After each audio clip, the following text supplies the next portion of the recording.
اللہ کی راہ میں اپنی جان اور مال کے ساتھ۔ تو معلوم یہ ہوا کہ یہ دو درجے ایمان، قانونی ایمان، حقیقی ایمان۔ اسی طرح اسلام، قانونی اسلام اور حقیقی اسلام۔ حقیقی اسلام تو وہ ہے کہ ہمتاً اللہ کا بندہ انسان بن جائے، اور یہ کہ کوئی بھی اس کا عمل جو ہے شریعت کے خلاف نہ، غلطی ہو جائے تو اس توبہ کرے، معافی مانگے۔ لیکن اسی مضمون کو سورہ حجرات میں بیان کیا دو علیحدہ اصطلاحات سے۔ پہلے ایمان کو اسلام کہا، دوسرے ایمان کو ایمان کہا۔ اس اصطلاحی فرق کو اچھی طرح سمجھ کر تو پھر یہ ہے کہ قرآن مجید کا مطالعہ آدمی کرے گا تو کہیں ٹھوکر نہیں کھائے گا۔ وہ قانونی اسلام برابر ہے قانونی ایمان کے۔ تو یہاں فرمایا قالت الاعراب آمنا قل لم تؤمنوا ولکن قولوا اسلمنا۔ یہ بدو دعویٰ کر رہے ہیں کہ ہم ایمان لے آئے، نبی ان سے کہہ دیجئے تم ہرگز ایمان نہیں لائے ہو، اس مغالطے میں نہ رہنا، بلکہ یوں کہو کہ ہم اسلام لے آئے ہیں۔ وَلَمَّا يَدْخُلِ الْإِيمَانُ فِي قُلُوبِكُمْ، ابھی تک ایمان تمہارے دلوں میں داخل نہیں ہوا۔ ایمان تو وہ ہوگا جب تمہارے دلوں میں راسخ ہو جائے، تب وہ ایمان ہوگا۔ ابھی تو یہ قانونی ایمان تو ہو گیا، لیکن یہ اسلام کے درجے کی شے ہے، قانونی ایمان کی بنیاد پر تم مسلمان قرار پائے۔ البتہ اس آیت کا دوسرا ٹکڑا میں نے اس سے پہلے کبھی نہیں ان گفتگوؤں میں بیان کیا، وَإِن تُطِيعُوا اللَّهَ وَرَسُولَهُ لَا يَلِدْكُم مِّنْ أَعْمَالِكُمْ شَيْئًا، اور اگر تم اللہ اور اس کے رسول کی اطاعت کرتے رہو تو اللہ تمہارے اعمال میں سے ہرگز کچھ کم نہیں کرے گا۔ یہ ایک عجیب بات سامنے آتی ہے، ان کے ایمان کی نفی مطلق، لم تؤمنوا، تم ہرگز ایمان نہیں لائے ہو، وَلَمَّا يَدْخُلُ الْإِيمَانُ فِي قُلُوبِكُمْ، ابھی تک ایمان تمہارے دلوں میں داخل نہیں ہوا، لیکن انہیں مسلمان مانا جا رہا ہے اور ساتھ ہی ان کے اعمال کو قبول کیا جا رہا ہے۔ اکثر لوگوں کو اس میں دھوکہ ہوا ہے کہ اس میں جو جن کا ذکر ہو رہا ہے وہ منافق ہیں۔ میں کہتا ہوں ہرگز نہیں، منافق کا تو کوئی عمل قبول ہی نہیں، یہ منافق نہیں ہے، یہ محض اسلام، بغیر ایمان کے اسلام۔ اس بات کو بہت خوبصورتی کے ساتھ امام ابن تیمیہ نے اپنی کتاب الایمان کے اندر بیان کیا ہے۔ اسلام بغیر ایمان، یعنی ایمان کے بغیر بھی اسلام ہو سکتا ہے، اور یہ وہی ہے کہ جو شخص ابھی جو ہے اسلام لایا ہے، اب ظاہر بات ہے کہ وہ مسلمان تو ہو گیا ہے، اب ایمان اس کے دلوں میں راسخ ہوا نہیں ہوا، کب ہوا، یہ تو بالکل دوسری بات ہے۔ یا جیسے ہمارا معاملہ ہے کہ ہم پیدا ہو گئے اور ہمیں داہنے کان میں اذان سنا دی گئی، بائیں میں اقامت پڑھی گئی، اب ذرا بھی ہم 2-2.5 سال کے بھی ہوئے تو اپنے ماں باپ کو نماز پڑھتے دیکھ کر کھڑے ہو گئے، ساتھ یہ کچھ جو ہے سجدے کر رہے ہیں، اب 5-7 برس کے ہوئے نماز شروع کی، اب یہ جو ہے اسلام تو آ گیا۔ ایمان جو ہے آتے آتے آئے گا، اگر آئے گا، اگر اللہ تعالیٰ وہ خوش نصیب ہے اور ایمان نصیب ہو جائے، لیکن اسلام تو اس کو پیدائشی طور پر حاصل ہوگا۔ تو اسلام اور ایمان کے اندر یہ فرق جو ہے یہ لازم ہے۔ یہی بات تھی وہ بدو کی جن سے کہا جا رہا کہ تم ایمان نہیں لائے، یہ کون تھے؟ یہ جو حضور صلی اللہ علیہ وسلم کی حیات طیبہ کے آخری دور میں، فتح مکہ کے بھی بعد اور اس کے بعد جو ہے غزوہ تبوک کے بھی بعد، اس کے بعد جب وہ آیت نازل ہو گئی کہ دیکھو اب مشرکین کے ساتھ اہل ایمان کا کوئی معاہدہ نہیں ہے، سارے معاہدے ختم، 4 مہینے کی مہلت ہے، یہ مشرکین عرب میں سے کوئی ایمان نہیں لائے گا تو قتل کر دیا جائے گا۔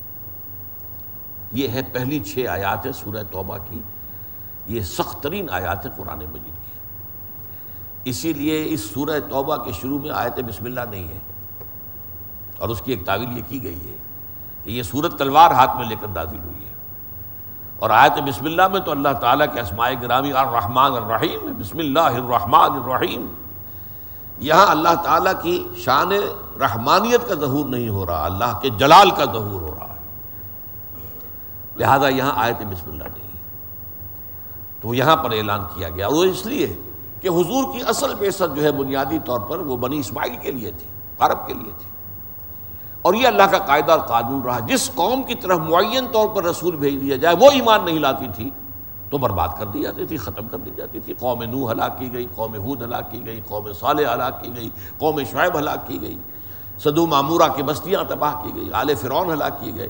اس اصول کے تحت هو الذی بعث فی الامیین رسولا منہم، چونکہ امیین عرب جو تھے حضور انہی میں سے تھے اور ان پر اتمام حجت آپ کے ذریعے سے ہو گیا، اب وہ اگر ایمان نہیں لاتے تو ان کو تہہ طے کر دیا جائے گا۔ اس چیلنج کے بعد کچھ لوگ تو ایسے نکلے جو عرب چھوڑ کر چلے گئے، ایمان نہیں لائے، لیکن جان بچانے کے لیے انہوں نے اب ہجرت کی، اور کچھ کیا اکثریت نے اسلام قبول کر لیا. ٹھیک ہے، اب جنہوں نے اسلام قبول کیا ان میں یقیناً ایسے بھی ہوں گے جنہوں نے خلوص دل سے کیا ہو، ان میں ایسے بھی ہوں گے کہ جنہوں نے منافقت سے کیا ہو کہ ٹھیک ہے اب تو کوئی مجبوری ہے، ایمان لے آؤ، جان بچاؤ، پھر دیکھیں گے، پھر کوئی موقع دیکھیں گے تو سر اٹھائیں گے، پھر کوئی کاؤنٹر ریولوشن لانے کی کوشش کریں گے جیسے کہ بعد میں ہوئی.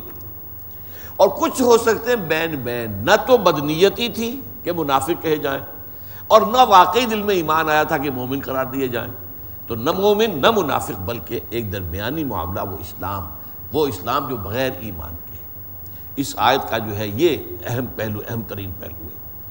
اب اس وقت سوچئے کہ اصل میں امت اسلامیہ، امت مسلمہ کی عظیم اکثریت کی جو اصل گمراہی کیا ہے، وہ قانونی اسلام اور حقیقی ایمان کو ایک سمجھ بیٹھے. جب ہم مسلمان ہیں تو مومن ہیں، بھئی یہی تو حماقت ہے. مسلمان ہونا اور شے ہے، از عشق تاب صبوری ہزار فرسنگ است. مسلمان ہونا اور ہے، مومن ہونا اور ہے.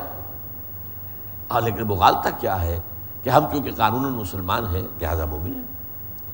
یہ جو ہے مغالطہ، ساری ہماری بے عملی، بد عملی، اس کا سبب یہ ہے. اور اس کے اوپر تشویش کیوں نہیں ہوتی کہ ہم بہرحال کلمہ گو ہیں، ہم مسلمان تو ہیں، کلمے کی بنیاد پر اسلام ہے. جب ہم مسلمان ہیں تو ہمارے ساتھ جو بھی اللہ تعالیٰ نے قرآن مجید میں اہل ایمان کے ساتھ جو وعدے کیے وہ پورے ہوں گے. یہ ہے مغالطہ. اب نوٹ کر لیجئے، قانونی اسلام قانونی ایمان، حقیقی اسلام حقیقی ایمان. لیکن قانونی اسلام کا تعلق حقیقی ایمان کے ساتھ جوڑ دینا یہ غلط ہے.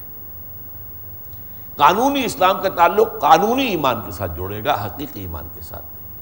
مغالطہ پھر سمجھ لیجئے کہ اس وقت امت کی عظیم اکثریت کے گمراہی کا اصل سبب کیا ہے کہ ہم نے قانونی اسلام کو یا قانونی ایمان کو حقیقی ایمان سمجھ لیا. حالانکہ قرآن مجید میں جو وعدے بھی اہل ایمان کے ساتھ ہیں وہ حقیقی مومنین کے ساتھ ہیں، قلبی مومن، یقین والے مومن. پھر اس ایمان کے اثرات و ثمرات اور آثار مختلف جگہوں پر بیان کیے گئے، جن میں کہ سب سے زیادہ کمپریہنسو ڈیفینیشن جو ہے وہ اسی سورہ حجرات کی اگلی آیت ہے، انما المؤمنون الذین آمنوا باللہ ورسولہ ثم لم یرتابوا. مومن تو صرف وہ ہیں جو ایمان لائے اللہ پر، اس کے رسول پر، پھر شک میں ہرگز نہیں پڑے، یقین کی کیفیت. وجاہدوا باموالہم وانفسہم فی سبیل اللہ، اور انہوں نے جہاد کیا اپنے جانوں اور مالوں کے ساتھ اللہ کی راہ میں. اولئک ھم الصادقون، صرف یہ لوگ سچے ہیں.